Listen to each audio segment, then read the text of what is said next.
Bismillahirrahmanirrahim. Sallallahu alaihi wa alihi wasallam. Important tips regarding the partial fractions.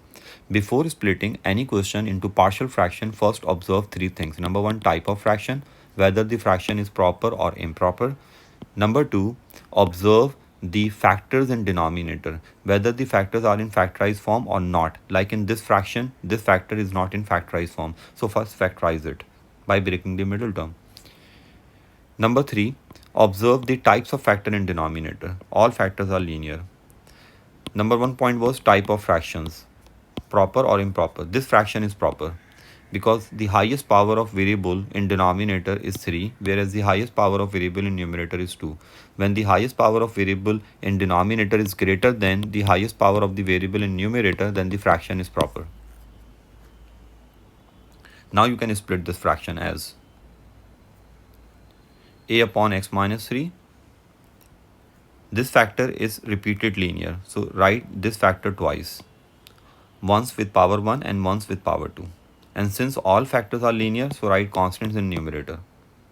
And get the values of x from the denominator. From this factor we are getting 3 minus 2, and since we have 3 unknowns, so we have to suppose one extra value, and the best value is 0, since 0 is not here in these two values.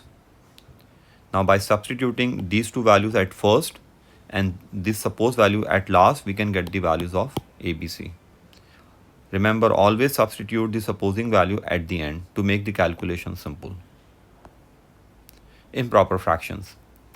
Well, in improper fractions, in P3 syllabus, the highest power of variable in numerator is equal to the highest power of variable in denominator. This is in P3 syllabus. See, the highest power of variable in numerator is equal to the highest power of variable in denominator. So this is improper fraction. An improper fraction, in fact. Now factorize the factors. So we have two linear factors. Well, improper fraction always starts with a constant. So before splitting this fraction into partial fraction, first write a constant a and then split these two fractions as you do in proper fractions. Make two fractions for these two factors. So this is a linear factor, so write constants here.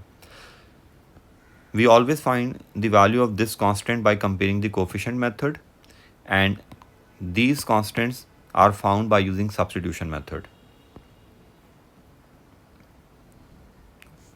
Good luck.